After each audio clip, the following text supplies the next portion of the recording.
કેમ છો વિદ્યાર્થી મિત્રો?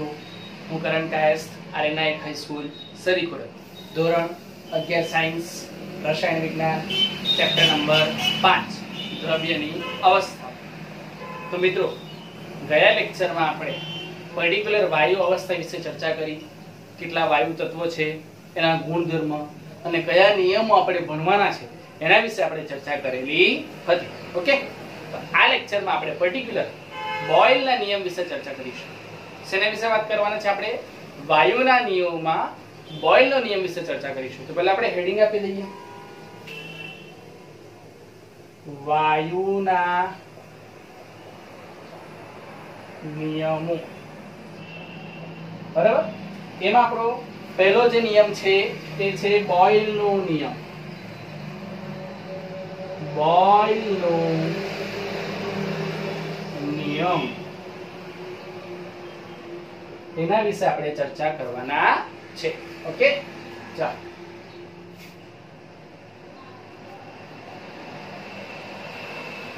તો બોયલનો નિયમ પહેલા તો આપણે કોના સંદર્ભમાં સમજવાનો છે? એમાં તમને બધા નિયમ જે ગયા લેક્ચરમાં બતાવેલા હતા કોમન, તેમાં આપણે જોઈએ તો શેના સંદર્ભમાં? તો આપણે પહેલા લખી દેવાનું T P V અને N. તાપમાન એટલે કે ટેમ્પરેચર, પ્રેશર એટલે કે દબાણ, વોલ્યુમ એટલે કે કદ, અને N means mole, number of moles, મોલની સંખ્યા. બરાબર? તો આ ચાર ટર્મ્સ ને મળીને આપણે બોયલ, ચાર્લ્સ, ગેલ્યુશિક, એવોગેડ્રો, આદર્શ વાયુ સમીકરણ, આ બધા નિયમોને સમજવાના છે.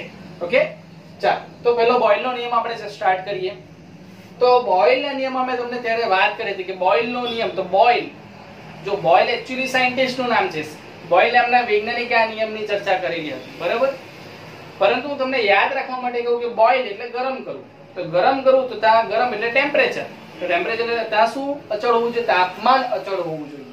તો બોયલના નિયમમાં તાપમાન અચળ, જો હું અંડરલાઈન કરું છું, તાપમાન અચળ. અને જથ્થો છે આપણો મોલ, આ મોલ તે કેવો છે? તો નિશ્ચિત જથ્થો લેવાનો છે. મોલનો જથ્થો કેવો લેવાનો છે? નિશ્ચિત જથ્થો. બરાબર?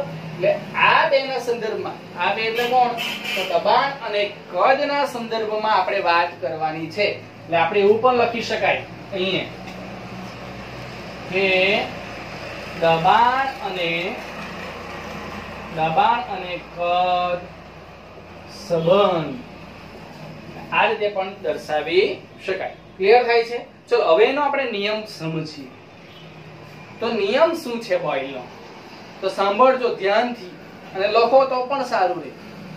અચળ તાપમાને, શબ્દ સાંભળજો, અચળ તાપમાને નિશ્ચિત જથ્થાના વાયુ, અચળ તાપમાને નિશ્ચિત જથ્થાના વાયુ ના મોલ ની સંખ્યા એ તે વાયુના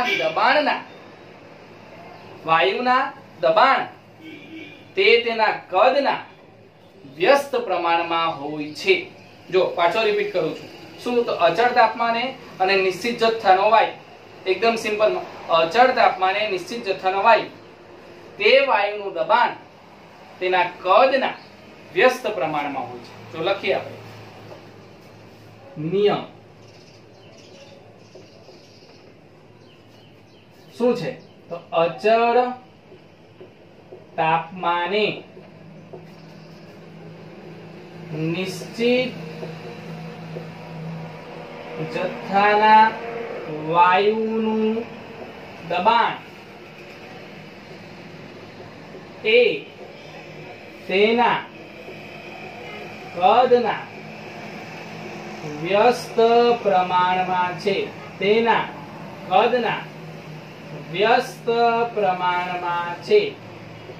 તો આપણે શું કીધું કે અચળ તાપમાન, તમે જોઈ શકો અચળ તાપમાન, બરાબર, નિશ્ચિત જથ્થો, નિશ્ચિત જથ્થો એટલે તાપમાન અચળ અને નિશ્ચિત જથ્થો એટલે એને પણ તમે અચળ જાણી શકાય, અચળ કહી શકાય કે ભાઈ મોલ પણ કેવા છે? અચળ છે, નિશ્ચિત જથ્થો છે. એ બદલી જે વસ્તુ અચળ હોય તો અચળ શબ્દ સમજવો જોઈએ કે જે વસ્તુ આપણે રિએક્શનમાં અચળ લઈએ એને બદલી શકાતી નથી, એ ફિક્સ થઈ જાય કે આપણે શરૂઆતનું જે લીધું હોય તે આખી રિએક્શન દરમિયાન અંતિમ જે ક્ષણ હોય ત્યાં સુધી એને એ જ રહે. ધારો કે મેં તમને એક્ઝામ્પલ આપું કે મેં કોઈ પ્રક્રિયા કરવી છે મારે, તો શરૂઆતનું મેં તાપમાન 200 કેલ્વિન લઉં છું. કેટલું? 200 કેલ્વિન. તો મારે અંત સુધી એ 200 કેલ્વિન જ રહેશે, કારણ કે મેં જો અચળ તાપમાન લીધું હોય તો એમાં કોઈ ચેન્જ આવવાનો નથી. ધારો કે મોલની સંખ્યા 540 ની છે, ધારો કે આપણે ધરી લઈએ, તો છેલ્લે સુધી એ 540 જ રહેવાની, એ નિશ્ચિત છે, એ બદલાતી નથી. પણ એ શું બદલાવાનું? તો દબાણ અને કદ. તો આપણે શું લખ્યું કે અચળ તાપમાને નિશ્ચિત જથ્થાના વાયુનું દબાણ તેના કદના વ્યસ્ત પ્રમાણમાં હોય છે. તો આના પરથી નિયમ દર્શાવીએ, આપણે સંજ્ઞા સ્વરૂપે દર્શાવીએ તો દબાણ એ તેના કદના વ્યસ્ત પ્રમાણમાં હોય છે. P ચલે છે 1/v. આ થઈ ગયો તમારો બોયલનો નિયમ. ક્લિયર? કે દબાણ એ કદના વ્યસ્ત પ્રમાણમાં હોય છે. અને અહીંયા કન્ડિશન શું છે? તો T અને N અચળ. આપણે n ને પણ અચળ લખી શકાય, નિશ્ચિત તો એટલે અચળ કહી શકાય. તો શું છે? T અને N અચળ છે. સમજ પડે છે? આ વસ્તુ ક્લિયર થાય છે? ચાલો હવે આપણે એને સોલ્વ કરીએ આ સમીકરણને. તો P = K/V, જ્યાં K સપ્રમાણતા અચળાંક છે. શું છે? તો K છે તે સપ્રમાણતા. આપણે શું કર્યું? ચલે છે ચિહ્ન કાઢી નાખ્યું, તો આપણે અચળાંક મૂકવો પડે, તો આપણે K છે તે અચળાંક મૂક્યો છે. બરાબર? ચાલો તો હવે આને સોલ્વ કરીએ. તો આના પરથી PV = K. શું મળે આના પરથી? PV. V નો સાઈડ ચેન્જ કરો, so we have PV = K. તો આના પરથી એક વાક્ય તમને મળે. અહીંયા શું મળે? તો દબાણ એટલે કે P અને કદ એટલે કે V નો ગુણાકાર K એટલે કે અચળાંક છે, એટલે કે અચળ હોય છે. અચળ હોય છે. આ એક મહત્વનું સમીકરણ છે, તમને એમસીક્યુ ની અંદર પૂછી શકાય છે. બરાબર? કે દબાણ અને કદ નો ગુણાકાર કેવો છે? અચળ હોય છે. ક્લિયર થાય છે? ચાલો તો આ તો બોયલના નિયમ પરથી આપણે એની તારવણી કરી. બરાબર? હવે ધારો કે આપણે એક્ઝામ્પલ ગણીશું, દાખલા ગણીશું આના પરથી, ત્યારે પણ કેટલાક સૂત્ર કામ આવે, તો એની પણ આપણે તારવણી કરીએ. કે કોઈ કન્ડિશન વિચારી લો. બરાબર? કોઈ એક આપણે સિનારિયો વિચારી લઈએ કે શરૂઆતનું દબાણ ધારો કે મારી પાસે P1 છે, શરૂઆતનું કદ મારી પાસે ધારો કે V1 છે. એટલે શરૂઆતની કન્ડિશન કઈ થઈ? તો P અને V ની, તો P1 અને V1. અને અંતિમ કન્ડિશન જ્યારે પ્રક્રિયા પૂર્ણ થવાની છે ત્યારે આપણું દબાણ અને કદ તો બદલાવાનું ને, તે બદલાઈને ધારો કે P2 અને V2 થઈ ગયું હોય, તો મારી પાસે સમીકરણ કયું મળે? તો આના પરથી આપણે લખી શકાય કે આપણે જો કન્ડિશન કઈ વિચારી, તો શરૂઆતનું દબાણ P1, કદ V1 અને અંતિમ દબાણ P2 અને કદ V2 હોય તો શું થાય? આ સમીકરણ પછી તારવણી કરીએ તો P1 V1 = P2 V2. શું મળે? P1 V1 આ શરૂઆતની કન્ડિશન અને આ અંતિમ કન્ડિશન, તો P1 V1 = P2 V2. Okay, આને સોલ્વ કરો તો શું થાય? આપણે દબાણ એક બાજુએ લઈ આવીએ તો P1 ના છેદમાં P2, P1 ના છેદમાં P2 = V2 ના છેદમાં V1. તો આ જે સમીકરણ છે એ તમને દાખલાની અંદર ખૂબ કામ આવી શકે છે. P1 ના છેદમાં P2 P2 ના છેદમાં V1. સમજ પડે છે? તો કઈ રીતે તારવણી કાઢી આપણે જોઉં. સૌપ્રથમ તો બોયલનો નિયમ લખી દીધો કે P ચલે છે 1/v જ્યાં T અને N અચળ છે. બરાબર? એના પરથી આપણને PV K મળી ગયું. સાઈડ ચેન્જ કર્યો. K શું છે? તો સપ્રમાણતા અચળાંક છે. અને એના પરથી આપણે કન્ડિશન વિચારી કે શરૂઆતનું જો દબાણ P1 હોય અને જો મારી પાસે કદ V1 હોય, સોરી અહીંયા 2 લખાઈ ગયું છે મારથી, કદ V1 હોય અને દબાણ પછીનું અંતિમ હોય તે P2 અને કદ V2 હોય, તો આપણાને સમીકરણ શું મળે? આ સમીકરણ પરથી અહીંયા આપણે લખીએ અને ધારો કે આ એક નંબર, આ બે નંબરિંગ રવા દો, ચલો તમે આપી દેજો. તો આ સમીકરણ પરથી હું દર્શાવું તો P1 V1 P2 V2 આપણે આ કન્ડિશન ને લખી શકાય. બરાબર? અને એને આપણે સોલ્વ કરીએ. દબાણ એક સાઈડ લાવવું હોય તો P1 ના છેદમાં P2 V2 ના છેદમાં V1. તો આવું સમીકરણ તમને ક્યારે કામ આવે? તો આપણા દાખલા ગણવાના હોય ત્યારે આપણને કન્ડિશન આપે કે શરૂઆતનું દબાણ આવું હતું, અંતિમ દબાણ આવું છે, શરૂઆતનું કદ આવું છે, તો અંતિમ કદ શોધો. તો આપણને આ સમીકરણ પરથી મળી જાય. ક્લિયર થાય છે વસ્તુ? ચાલ, તો આ થઈ ગઈ થિયોરેટિકલ વાત. બરાબર? કેલ્ક્યુલેશન વાળી વાત થઈ ગઈ. હવે આ બોયલના નિયમને તમારે ગ્રાફિકલી આલેખ દ્વારા જો પ્રેઝન્ટ કરવો હોય, દર્શાવવો હોય, તો કઈ રીતે દર્શાવી શકાય એના વિશે આપણે ચર્ચા કરીએ. ચાલ, તો આલેખ પરથી બોયલનો નિયમ. તો દીકરાઓ મેં એ રીતે દર્શાવ્યું છે કે તમે સરળતાથી નોટમાં લખી શકો. બરાબર? એટલે તમે નોટ પર આને જોઈને બનાવતા જાઓ. ઇઝીલી તમે મુદ્દાઓ પર આ રીતે અને લખો તો ખૂબ સરસ તમારી નોટ પણ તૈયાર થઈ જશે. ઓકે? ચાલ, તો હવે આપણે ગ્રાફ દોરવાનું છે. તો ગ્રાફ આપણે આ સમીકરણ પરથી દોરી શકીએ, જે એનું મેઇન સમીકરણ છે. બરાબર? કે P ચલે છે 1/v. ચાલો ગ્રાફ, બે ગ્રાફ દોરીશું આપણે. ચાલો પહેલો ગ્રાફ દોરીએ આપણે.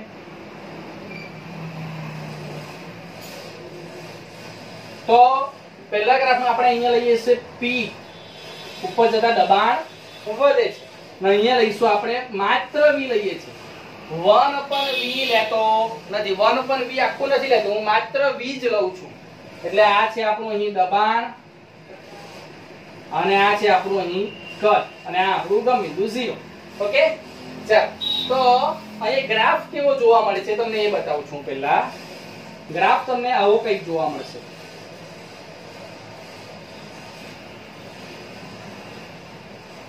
તો તમે અહીંયા જોઈ શકો. ધારો કે હવે અહીંયા આપણું શું અચળ છે? તાપમાન અચળ છે. ધારો કે આ પહેલા માટે હું લઈ લઉં 200 કેલ્વિન, બીજા માટે લઈ લઉં હું 400 કેલ્વિન અને ત્રીજા માટે લઈ લઉં હું 600 કેલ્વિન. બરાબર? આ તાપમાન કેવા છે? અચળ છે. હવે તમે કે તાપમાન અચળ, આ તો અલગ અલગ તાપમાન લખ્યા, પણ એવું નથી દીકરાઓ. જો ત્રણ ગ્રાફ એકમાં દર્શાવ્યા છે આપણે. આ બે લાઈન છે ને, બે 400 અને 600 ની, એને હમણાં ભૂલી જાઓ. તો જો માત્ર 200 ની આખી એક યાદ રાખો. તો P અને V અને તાપમાન અચળ છે એ આખી કન્ડિશન માટે. અહીંની તે લઈએ ને આખા કન્ડિશન માટે, આખું મેં આંગળી બતાવું છું. 200 કેલ્વિન વાળી જે લાઈન છે આખી, એ આખા કન્ડિશન દરમિયાન 200 કેલ્વિન જ તાપમાન છે. એ કન્ડિશન પૂરી થઈ ગઈ. ધારો કે પછી તમે બીજી કન્ડિશન લો.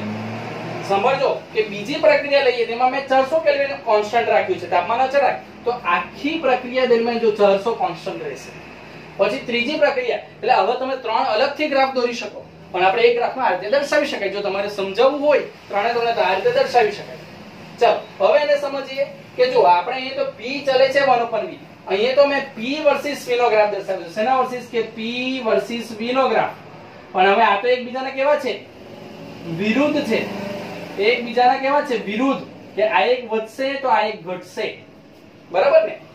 P વધશે કારણ કે એકબીજાના વ્યસ્ત પ્રમાણમાં. તો વ્યસ્ત પ્રમાણમાં હોય તો એક વધે તો એક ઘટે. તો એ જ પ્રમાણે અહીંયા જો દબાણ વધે છે તો કદ ઘટે છે. જો તમને એક બતાવી દઉં અહીંયા કે મારું ધારો કે અહીંયા જો દબાણ છે, અહીંયા જ દબાણ હોય તો હવે ત્યાં જ મારે એ જગ્યા પર મારે કદ જોવું હોય તો આ લાઈનને મેં અહીં દબાવું આ રીતે, તો અહીંયા મારું કદ જોવા મળશે મને, અહીંયા P, અને અહીંયા મારું અહીંયા મારું દબાણ જોવા મળશે અને અહીંયા મારું કદ જોવા મળશે. તો તમે જો કદ 0 ની નજીક છે અને દબાણ છે તે 0 થી ખૂબ દૂર છે. એટલે તમે જોઈ શકો કે દબાણ વધે છે અને કદ ઘટે છે. એ જ પ્રમાણે તમે ધારો કે એને ઉલટાવી દેવું તો v ચલે છે 1/p પણ થાય. સમજ પડે છે? એટલે એકબીજાના વ્યસ્ત પ્રમાણમાં છે. એક વધશે તો એક ઘટશે. ડિપેન્ડ્સ કે આપણી કન્ડિશન કઈ છે. બરાબર? અહીં મેં p ના સંદર્ભમાં બતાવ્યું છે તમને. ક્લિયર થાય છે વસ્તુ? કે તમે દબાણમાં વધારો કરશો તો કદમાં ઘટાડો થશે. ચાલો, એટલે તમે આ સમજાવવા માટે દર્શાવ્યું છે. અહીં તમારે આ લાઈન બતાવવાની જરૂર નથી. તમારે આ રીતે રેડ મેં જે દર્શાવ્યા છે એ પ્રમાણે તમારે ગ્રાફ દર્શાવવાના રહેશે. આ રીતે. બરાબર? આ રીતે તમારે એનસીઈઆરટી ની બુકમાં પણ આપેલું છે. તો આ પહેલો ગ્રાફ થઈ ગયો કયો? તો દબાણ વિરુદ્ધ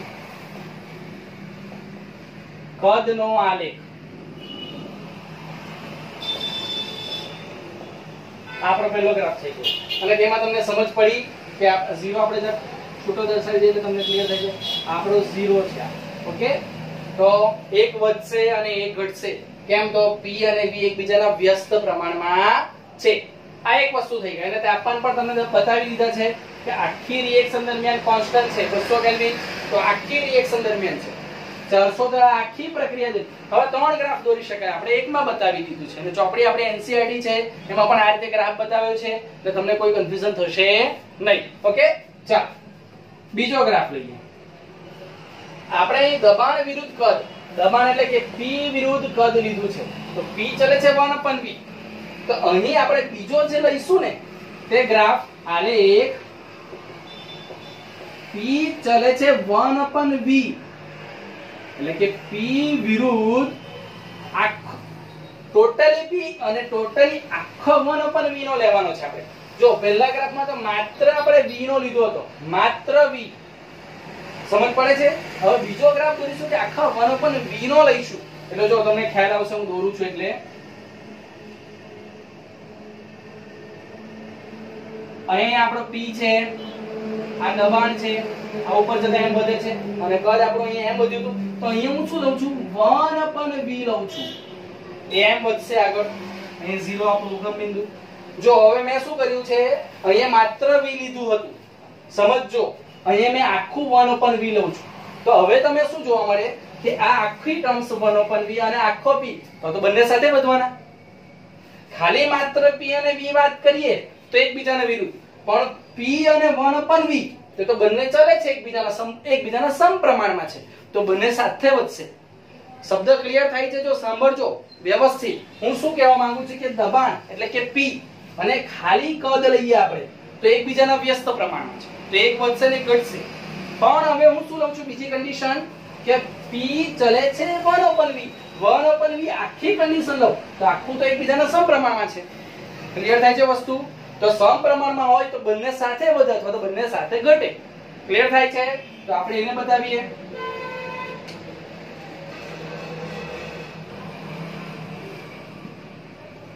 આ રીતે તમને એનસીઈઆરટી માં બતાવ્યું છે. ધારો કે આ T1 છે, આ T2 છે અને આ T3 છે. એ કોન્સ્ટન્ટ છે અને કન્ડિશન પણ આપણને કીધી છે કે T1 is less than T2 less than T3. એટલે T3 હાઈએસ્ટ ટેમ્પરેચર વાળું છે. તો તમે જોઈ શકો જો કે અહીંયા T3 માં મેં તમને સમજાવવાની કોશિશ કરું તો આ જો અહીંથી તમે લાઈન દોરો આટલે સુધી આ અહીંયા જો તો બંનેમાં તમને સરખું જેવું જોવા મળશે. બંને સાથે વધશે. કેમ? તો p વર્સિસ 1/v નો ગ્રાફ આપણે દર્શાવ્યો છે. તો હવે જો આ આખી T3 એટલે કોઈ તાપમાન હશે. બરાબર? આપણે ધારો કે 600 કેલ્વિન ની વાત કરીએ તો ધારો કે 600 કેલ્વિન આખા રિએક્શન દરમિયાન અહીંથી 600 કેલ્વિન જ રહેશે. આ આખા રિએક્શન દરમિયાન T2 એ કોન્સ્ટન્ટ જ રહેશે. એટલે આપણે પણ અહીંયા પણ 3 ગ્રાફ છે તેને આપણે એક ગ્રાફ પણ બતાવ્યો છે. ક્લિયર થાય છે વસ્તુ? તો તમે આ રીતે એને સમજી શકો. સમજ પડે છે શું કહેવા માંગુ છું? ધ્યાનથી સાંભળજો. ઉપરથી જવું જોઈએ નહીં, બાઉન્સર જોવા જોઈએ નહીં. આઈનો આઈપીએલ ચાલુ થવાની છે અત્યારે પાછી એટલે બાઉન્સર જાય પછી પાછા. ઓકે? ચાલો, તો ગ્રાફમાં સમજ પડી. તો આપણે બીજો ગ્રાફ શેનો છે? p ચલે છે 1/v નો. તો એક સાથે વધશે અથવા તો એક સાથે ઘટશે. બરાબર? એ આના પરથી આપણે સમજીએ. પહેલો ગ્રાફ છે માત્ર p અને માત્ર v નો હતો. તે એકબીજાના વ્યસ્ત પ્રમાણમાં છે.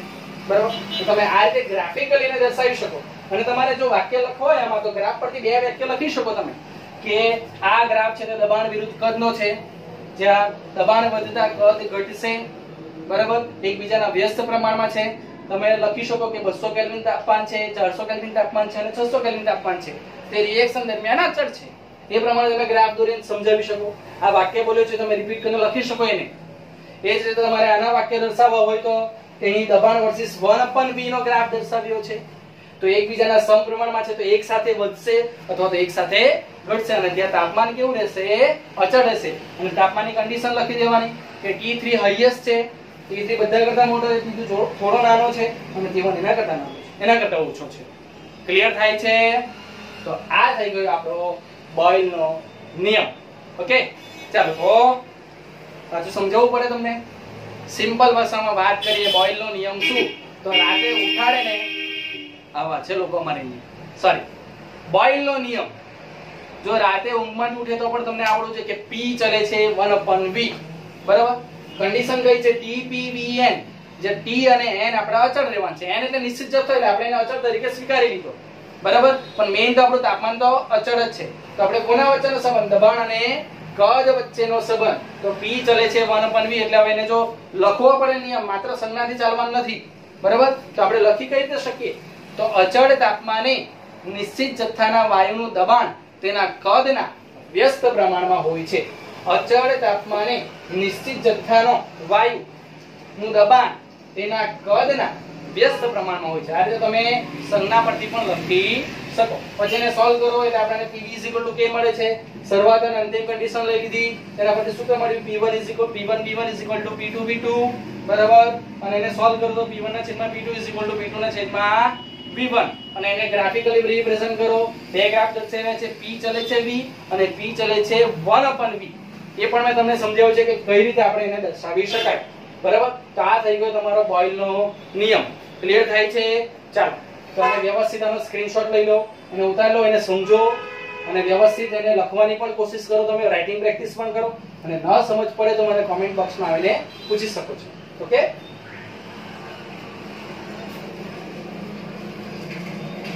ચાલો લખાઈ ગયું. આગળ જઈએ તો આપણે બોયલના નિયમની વાત કરી, આલેખની વાત કરી, આલેખમાં કેટલાક લખાણની વાત કરી. એમાં જો તમારે થોડુંક હજુ આપણે MCQ ટાઈપ જો પૂછી શકાય આલેખ પર તો કઈ રીતે પૂછી શકાય, તો તેના કેટલાક મુદ્દા આપણે જોઈએ, બરાબર. ચાલો તો બોયલ નિયમ આલેખ અર્થ, બરાબર. તો એનો આલેખ કયો હતો? બરાબર, આપણે જે આલેખ દોર્યો તો તેને તમે કહેવાય સમતાપી આલેખ તરીકે ઓળખી શકો. કયો આલેખ? સમતાપી આલેખ, બરાબર. કયા કયા આલેખ દોરેલા આ તમને શોર્ટમાં હું બતાવી દઉં છું. પહેલામાં આપણી પાસે જગ્યા ઓછી હતી એટલે, બરાબર. પછી કયો ગ્રાફ દોર્યો આપણે? એક તો P ચલે છે V નો ગ્રાફ દોર્યો, બરાબર. P વર્સિસ V નો, ચલે છે નહીં લખી શકે, P વિરુદ્ધ V નો. તો આપણી પાસે સંબંધ શું છે? P ચલે છે 1/v, એકબીજાના કેવા ને વ્યસ્ત રહેવાના, બરાબર. તો એક વધશે તો એક ઘટશે, બરાબર. એટલે ધારો કે આ આપણે V છે તે 2 ગણું લઈએ ધારો કે, તો અડધું થાય એટલે કે 1 ગણું થાય, બરાબર. એટલે એક વધે તો એક ઘટે. એટલે એક ભાગ જો આપણે 2 ગણું લઈએ તો બીજો ભાગ એનો અડધો હશે. સમજ પડે છે? એકબીજાની વિરુદ્ધ હશે. ચાલો, અને બીજો જે છે તે કયો હતો? તો P વિરુદ્ધ 1/v નો. અને સંબંધ આપણને ખબર છે કે P ચલે છે 1/v. આપણા બોયલનો નિયમ છે. તો આમાં શું થશે? બંને એક સાથે જ વધવાનું, બરાબર. બંને એક સાથે વધે એટલે તમને ગ્રાફ છે તે સ્ટ્રેટ લાઈન મળેલી, બરાબર. સીધો ગ્રાફ મળેલો. ક્લિયર થાય છે? બસ. તો આમાં એક કન્ડિશન આ રીતે લખવાનું હતું અને એ કન્ડિશન તમે કહી શકાય કે કયો એને ગ્રાફ કયો કહેવાય? તો સમતાપી આલેખ. સમતાપી એટલે સરખા તાપમાને, અચળ તાપમાને. ક્લિયર થાય છે વસ્તુ? ચાલ, અને જો તમે આ બીજા ગ્રાફની જો પર્ટિક્યુલર વાત કરીએ, આમાં બીજામાં જો પર્ટિક્યુલર વાત કરીએ આપણે, તો તમે દબાણ જો ખૂબ જ વધારી દો તો કોઈક વાર તમને સ્ટ્રેટ લાઈન ન પણ મળી શકે, બરાબર. તો તમે એવું લખી શકાય કે દબાણ જો ખૂબ વધારે આપવામાં આવે તો વિચલન જોવા મળે. એટલે આપણે જ્યારે પેલો બીજો ગ્રાફ દોરેલો આપણે તે બીજામાં કેવો આપણને આ રીતે લાઈન જોવા મળે, સ્ટ્રેટ લાઈન. પણ જો તમે દબાણ જો ખૂબ વધારી દો તો કોઈ વખત વિચલન એટલે આ રીતે વળી જાય, વિચલન જોવા મળે કોઈક વાર, બરાબર. એટલે શું છે કન્ડિશન આપણી પાસે કે તમે દબાણ છે તે વ્યવસ્થિત આપી શકો, નો ડાઉટ, પણ જો બહુ જ વધારે પડતું જો દબાણ આપો તો તમને વિચલન જોવા મળે. એટલે આ તો એક MCQ માં તમને પૂછી શકાય એટલે મેં કવર કર્યું છે કે દબાણ ખૂબ વધારે તો વિચલન જોવા મળે, બરાબર. બીજા ગ્રાફની પર્ટિક્યુલર વાત કરીએ તો આ તો આપણો કેવો છે સમતાપી આલેખ છે, બોયલના નિયમ પરથી આલેખની જો વાત કરીએ તો આ રીતે આલેખ આપણે ઓલરેડી દર્શાવી દીધો છે. તો તમે આટલી વસ્તુ પણ અંદર ઇન્ક્લુડ કરી શકો, લખી શકો. ક્લિયર થાય છે? ચાલો, વેરી ગુડ. આ મારે કવર કરવાની હતી પણ આપણે બોર્ડમાં જગ્યા ન હતી એટલે મેં અહીં કવર કર્યું છે. ઓકે, ચાલો. હવે આપણે આ બોયલના નિયમ પરથી ઘનતા અને દબાણ વચ્ચેનો સંબંધ બનાવવાનો છે. આ એક ઇમ્પોર્ટન્ટ ટોપિક છે, 2 માર્ક્સ ની અંદર પૂછી શકાય અલગથી તમને, બરાબર. બોયલનો નિયમ અહીંયા સુધી કમ્પ્લીટ છે આપણો, ત્યાં કમ્પ્લીટ થઈ જ ગયો હતો પણ તમે લખાણ એટલે આ 2 મુદ્દા તમે અંદર એડ કરી શકો, બરાબર. ને મેં તમને લખાણ બોલીને કીધું તો કે આ રીતે લખો તો મેં તમને દર્શાવી દીધું તો તમને ક્લિયર થઈ જાય. ઓકે, ચાલ. તો હવે એના પરથી જ આપણો ટોપિક છે કે બોયલના નિયમ પરથી દબાણ અને ઘનતા વચ્ચેનો સંબંધ, દબાણ અને ઘનતા વચ્ચેનો સંબંધ. જો હવે આ સંબંધને સમજવું હોય ને તો આપણે એક એક્ઝામ્પલ લઈએ. એક્ઝામ્પલમાં એવું લઈએ આપણે કે વાયુ આપણી પાસે એક બલૂનમાં ભરેલો છે, બરાબર, ફુગ્ગામાં ભરેલો છે. હવે ફુગ્ગાને આપણે પ્રેસ કરીએ, દબાણ આપીએ તો શું થાય? વાયુ એકઠો થવાનો, એક જગ્યાએ ભેગો થવાનો. તો હવે તમે ઇમેજિન કરો કે વાયુ છૂટો હોય તેનું વજન ઓછું હશે, કારણ કે આ ભાગનું વજન ઓછું હશે, આ ભાગનું, કારણ કે ગમે તે વાયુ અલગ અલગ પ્રમાણમાં હશે, બરાબર. પણ હું એને દબાવીને એક જ જગ્યાએ લઉં તો એક જગ્યાએ પર્ટિક્યુલર એનું વજન જોવા મળશે. સમજ પડે છે શું કહેવા માંગુ છું? કે વાયુ છૂટો હોય છે, અલગ અલગ જગ્યા હોય તો એને અલગ અલગ જગ્યાએ એનું વજન જુદું જુદું હશે. પણ એ બધા વાયુને મેં એક જગ્યાએ વ્યવસ્થિત એકઠો કરી દઉં તો ત્યાં વજન વધવાનું. તો એકઠો કઈ રીતે કરીશ? તો મેં એને દબાવીશ, દબાણ આપીશ. તો દબાણ વધતા વાયુના અણુઓ સંકોચાય અને ઘનતામાં કંઈક ફેરફાર જોવા મળે. તો વજન અને ઘનતાનો સંબંધ કેવો છે?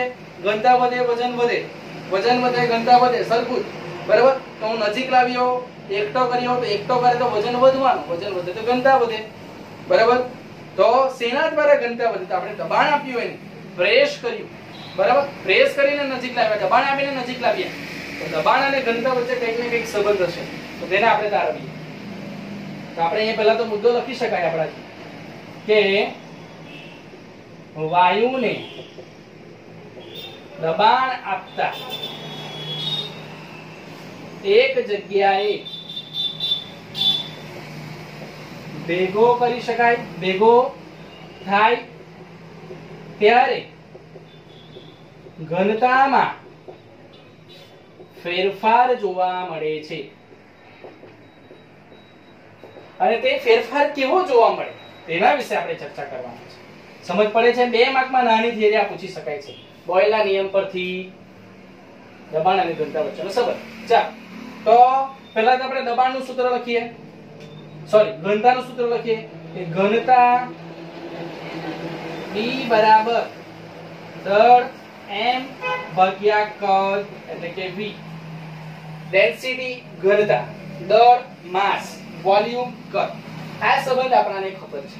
ઓકે, એટલે આપણે શોર્ટમાં લખીએ તો D m/v. ઓકે, ચલો હવે આપણને ખબર છે બોયલના નિયમ પરથી, એના પરથી તારવવાનું છે ને, બોયલના નિયમ પરથી v ચલે છે 1/p. આ રીતે લખું તો સરખું છે ને, p ચલે છે 1/p ને v ચલે છે 1/p, સરખું જ. તો આપણે એના પરથી શું લખી શકાય? શું લખાય? તો v k/p. તો જો તમને v ની વેલ્યુ મળે છે અહીં, v k/p. k શું છે? તો આપણે સપ્રમાણતા અચળાંક ચલે છે ચિહ્ન કાઢીને આપણે સપ્રમાણતા અચળાંક મૂકી દીધો. ઓકે, ચાલ. તો મારે v ની વેલ્યુ મેં અહીંયા સબમિટ કરું તો v ની વેલ્યુ આપણે અહીંયા સબમિટ કરીએ કે v બરાબર k/p, બરાબર. આ વેલ્યુ અહીં મૂકતા, અહીં મુકતા.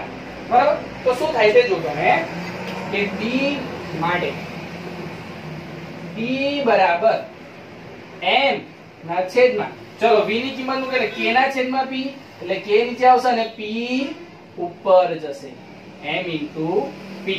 સમજ પડે છે? ક્લિયર થાય છે? તો તમે જોઈ શકો કે હવે જો ધારો કે અહીં m/k ને હું k ડેશ તરીકે દર્શાવી દઉં, અચળ કરી દઈએ આપણે એનું જથ્થો, બરાબર, વજન, તો અહીં મને શું મળશે? d = k ડેશ * p માટે d ચલે છે p, k કાઢી નાખીએ તો d ચલે છે p. આમ દબાણ અને ઘનતા એકબીજાના સમપ્રમાણમાં હોય છે, તો આપણે લખી શકાય આમ દબાણ અને ઘનતા એકબીજાના સમપ્રમાણમાં હોય છે.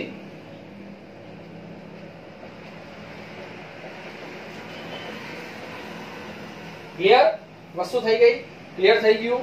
દબાણ અને ઘનતા વચ્ચેનો સંબંધ આપણે શું જોયું? તો તમે y ને દબાણ આપો, તેની ઘનતામાં કંઈક ને કંઈક ફેરફાર જોવા મળે, એ સંબંધ આપણે તારવવાનો છે. મેં તમને સમજાવ્યું કે પ્રેસ કરીએ, y ની જગ્યાએ લાવીએ તો વજન આપણને વધતું જોવા મળે, છોટું છોટું હોય તો વજન જુદું જુદું હોય. ક્લિયર થાય? તો એ પ્રમાણે આપણે ઘનતાનું સૂત્ર લખ્યું દર ભાગ્યા કદ. પછી આપણે બોયલના નિયમ પરથી તારવવાનું છે, એટલે બોયલનો નિયમ લખ્યો, તો બોયલનો નિયમ p ચલે છે 1/v આપણે સમજ્યા, તો એનું ઊંધું કરે તો v ચલે છે 1/p, સરખું જ છે. બસ, તો ત્યાં v ની વેલ્યુ આપણે આમાં મૂકી દીધી, એ વેલ્યુ મૂકતા આપણને શું મળ્યું? તો d = m/k * p, બરાબર. તો m/k ને જો આપણે અચળાંક મૂકી દઈએ k ડેશ, અને જો અચળાંક કાઢી નાખીએ તો d ચલે છે p. આમ ઘનતા અને દબાણ એકબીજાના સમપ્રમાણમાં હોય છે. તો આ એક થિયરી છે બોયલના નિયમ પરથી દબાણ અને ઘનતા વચ્ચેનો સંબંધ. બોયલના નિયમ પરથી દબાણ અને ઘનતા વચ્ચેનો સંબંધ એ તમને પૂછી શકાય 2 માર્કમાં અલગથી થિયરી, બરાબર. તો આ લેક્ચરમાં આપણે આજના લેક્ચરમાં બોયલનો નિયમ સમજ્યા, એને આખું કેલ્ક્યુલેશન તારવ્યું, ત્યારબાદ આપણે ગ્રાફ દોર્યા, ગ્રાફ પરની વિગતો મેં તમને ઓરલ સમજાવી, પછી તમને લખીને પણ મેં લીધું કારણ કે તમે દર્શાવી શકો, બરાબર. તો તમે ગ્રાફ અહીંયા સુધી તમે બોયલનો નિયમ દર્શાવવાનો, ત્યારબાદ તમારે આ થિયરી અલગથી લખવાની રહેશે. ક્લિયર થાય છે? કેટલીક વખત એવું પૂછાય કે બોયલનો નિયમ માત્ર ગણતરી દ્વારા દર્શાવો, એટલે કે ડેરિવેશન, માત્ર તારવો, બોયલનો નિયમ તારવો. તો આપણે માત્ર કેલ્ક્યુલેશન, આપણે જે ડેરિવેશન p ચલે છે 1/v, pv = k, p1/p2 = v2/v1, એ રીતે દર્શાવવાનું રહે. પછી કોઈ વખત એવી રીતે પૂછાય કે બોયલનો નિયમ આલેખ દ્વારા સમજાવો, તો આપણે આલેખ દ્વારા સમજાવવાનો અને આ વિગત લખવાની. કેટલીક વાર એ રીતે લાંબી થિયરી પૂછાય કે બોયલનો નિયમ સવિસ્તાર સમજાવો, તો આપણે આખો નિયમ લખવાનો. સમજ પડે છે? અને આ એક થિયરી છે દબાણ અને ઘનતાની, કે બોયલના નિયમ પરથી દબાણ અને ઘનતા સમજાવો, તો આપણે આ 2 માર્કમાં અલગથી પૂછી શકાય. સમજ પડે છે? તો આ રીતે આપણે આજના લેક્ચરમાં બોયલના નિયમ વિશે ચર્ચા કરી છે. તો આનો સ્ક્રીનશોટ લઈ લો, લખી લો, વ્યવસ્થિત સમજો, અને કઈ ન સમજ પડે તો મને પૂછો. હવે નેક્સ્ટ લેક્ચરમાં આપણે ચાર્લ્સના નિયમ વિશે ચર્ચા કરીશું, પણ તમે આ બોયલનો નિયમ વ્યવસ્થિત જો તો તમને ચાર્લ્સમાં ખબર પડશે. Okay, thank you.